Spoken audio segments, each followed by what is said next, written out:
Happy New Year, everyone. I'm John Phillips, and welcome to PJTV.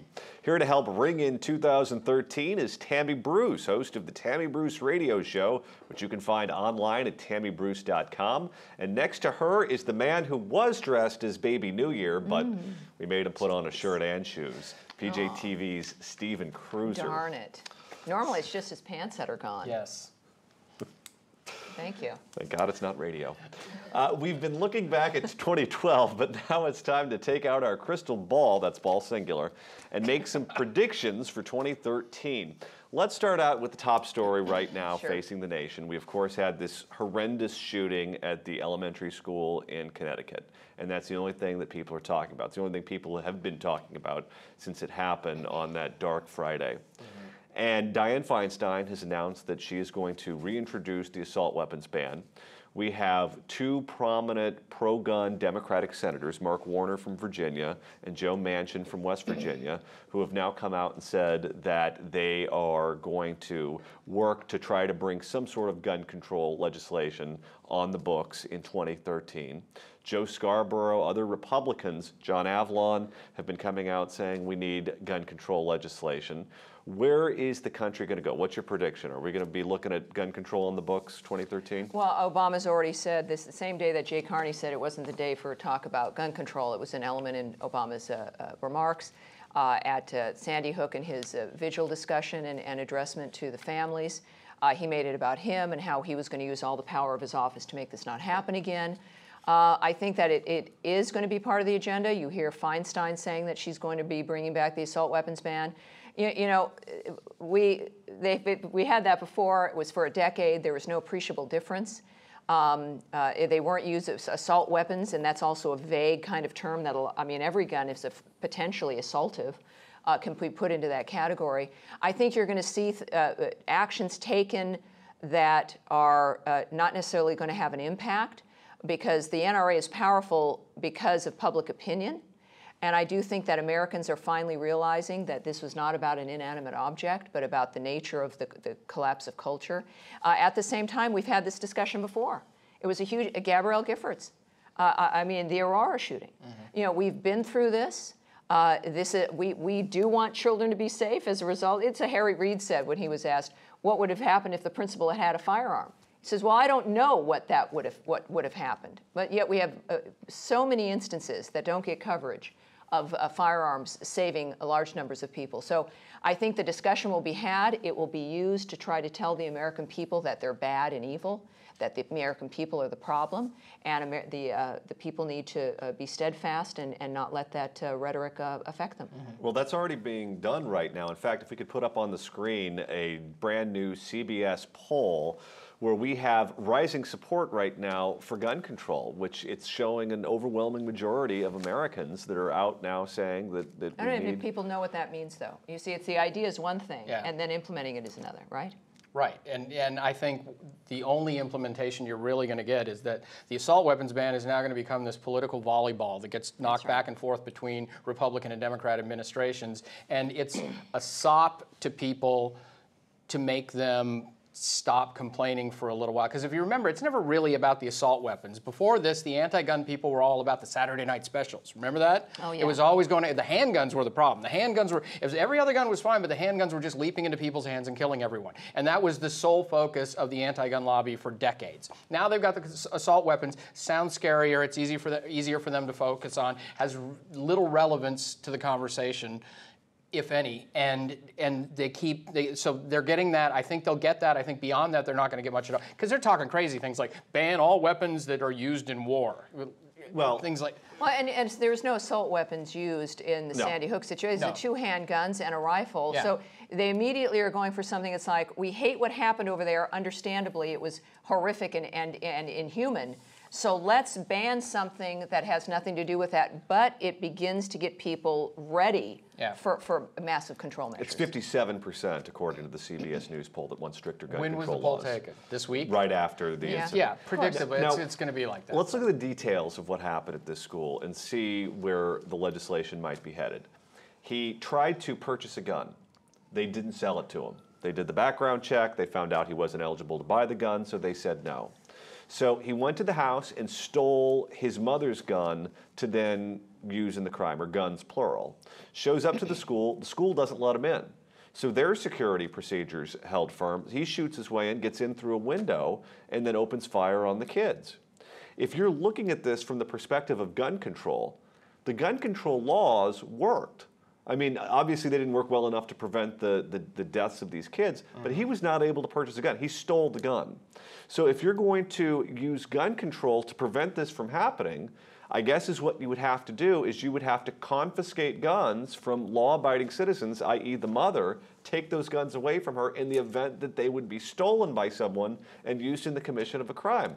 I don't know how you can address in a situation like this. Well, that'll be the argument. Without Crazy going that right-wing route. nut job. Yeah. That's what they say. They call you crazy. Yeah. They call you paranoid for making that exact point right there, which is the only logical point. You can't take away piecemeal here, this gun there, make that happen. The only logical way for them to address this is to confiscate everybody's weapons, which still won't work. But they're so good at doing this slow drip to get to what they want ultimately legislatively, you know, that they're very adept at the piece by piece PR, piece by piece smaller legislative steps, and we're not good at countering that along the way. And well, and they we wait need for to a be massive better. crisis when you are when people are shocked, literally, Yes. shocked into not, you know, where you don't think for a second. But the truth is, some of the gun control legislation there worked because it kept him from getting the gun. But where it's harmful are the people, if there was a security guard at the school or a principal who in fact could have stopped that, would have been someone shooting back. So there you have, when it goes then too far, of law-abiding citizens not being able to respond when something in our system is going to go wrong. Most people don't use their cars to kill people either. Some people do. And the issue becomes, if we really are concerned about children, what are we going to do to really keep them safe in general? And this is where we're looking at the nature of certain kinds of restrictions like background checks and such, which worked. And then to such a degree where nobody in that school felt comfortable clearly having a firearm, and that would have made a difference. Well, the background check worked in the sense that it stopped him from getting the gun at that point. It stopped him from purchasing the gun, But you just move on to the next step, and he stole them. Yes. You know, and this is where all crime happens, is somebody breaks the rules, somebody finds a way around the dynamic of what you're supposed to be doing, and they do it anyway. And the biggest, I think, Twitter commentary that happened was, if you really feel that somebody who's going to shoot his mother several times in the face and then go and murder a bunch of children, that your rules and laws are really going to make a difference. They historically never have, and they won't now. And yet that highlights how this really, for the left, isn't about children. We talked about that in regard to Chicago. But this is about the message to the people that you can't be trusted, that you're not safe, and you've got to question your own ability, and that means government has to control your life. That's what it comes down to. And this comes to another point where I was talking to a couple of my friends about this the other day. I've always been a big gun person. My grandfather owned a gun store. I grew up in houses full of arsenals, okay? Nobody ever got shot. Nobody ever went to the weapon when they got cranky or anything. But you were using a gun to actually mix the cream in your coffee. That's all we did. Before Cream you and went coffee. on the air, Just turn out the lights. Just kitchen stuff. That's all it was. But every time something like this happens, it's not like I don't ponder the horror of it. It's not like we don't go right to the statistics. I've always thought about it. I think about it even more since I became a parent.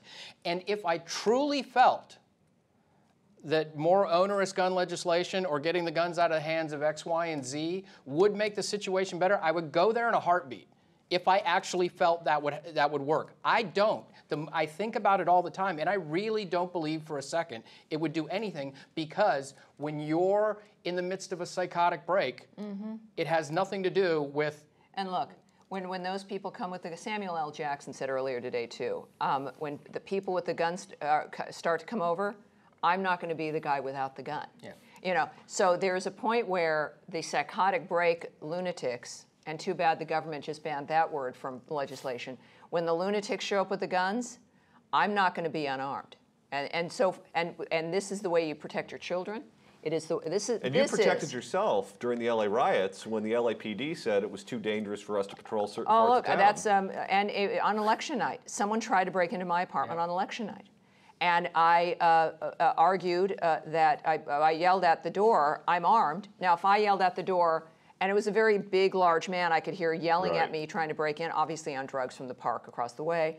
If I'd said, I'm going to beat you up. I'm going to hit you in the head with this chia pet. Yeah, I've got a chia pet here, or gosh, I'm going to go get a kitchen steak knife. I think he would have taken his chances. But when I said I'm armed, he knew what that meant. So in the midst of all of us and the emotional feelings and the shock of that kind of an experience, we must begin to address how it has become politically incorrect to deal properly with that man or with Jared Loughner in Arizona, who is a lunatic. They're all crazy. The guy in Aurora, Colorado. The guy at Virginia Tech. Common thread. All had signs that they were crazy. All had signs.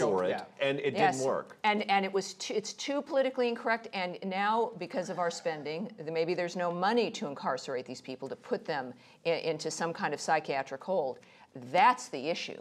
Right. It's the mental illness thing. Let's move on to the next prediction. What is going to be first on Obama's agenda for term number 2? Well, he's been kind of handed this one first, and he might run with that, because what he's going to need to do right as soon as the next year starts is there's going to be all kinds of bad news if the fiscal cliff stuff doesn't go well, and when Obamacare starts being implemented, the financial horror will start being visited upon the citizens, and he's not going to want to talk about that either. So he might have to get back to pimping green tech, which he does shamelessly despite the litany of failures thus far. I think he may.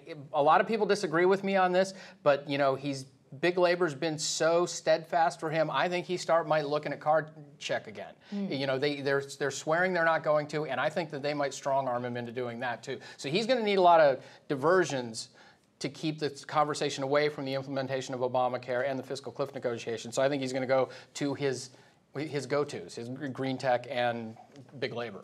Where's he going to use his capital? I think it's immigration. We saw on Friday, in the midst of all the Sandy Hook situation, the Obama administration effectively gave amnesty to 100,000 illegal aliens who had been held and released. So that was an element that shows you how serious he is about following through with that. That's going to be an issue. I do think that they're looking at two things also, is destroying the Republican Party. None of this has anything to do with the quality of American life, right? But I think that we're seeing with the fiscal cliff argument, it is destroying the Republican Party, and it is, frankly, in any way possibly can, making government as big as possible. Since he was elected, I think we've had about 105 new federal government workers every single day, 7 days a week, 24/7. So you're going to be looking at a core agenda of expanding government and taking power away from individuals and spending as much money as possible. My money's on amnesty, because Hispanics gave him his margin of victory this time around, and he was kind of slow to act on the DREAM Act the first term. He was slow to act on some other pieces of legislation that they wanted. This time around, he's not going to do it. I think the first thing is going to be amnesty. Next prediction. Who's going to be the most effective conservative spokesman coming out of Congress the next 2 years? Well, we lost a lot of good people. And in the next 2 years, you're looking at one star who seems to be rising, and she was supported by Boehner, and that's Cathy McMorris Rodgers. Just today, she came out against what's been called the Plan B from Boehner, which is let's just raise taxes and not cut anything. And she, as head of the Republican conference, she said she's against that. To come out against what the leader was saying, I think is interesting, and it's a very, very good sign. So I think that she is someone to watch. I love Cathy McMorris Rodgers. I think we have to go a little old school too and remember that Paul Ryan is still in the House, and sure, he's taking a little sabbatical post-election, but he is still one of the best people we have articulating the conservative message on spending and fiscal matters, and he needs to start speaking up again. And in the Senate, I'm crossing my fingers and hoping, because I think the guy's brilliant, that Ted Cruz emerges and emerges quickly. I don't know if he'll be, the Senate's more arcane, that it's harder to move up quicker, but he is so absolutely brilliant.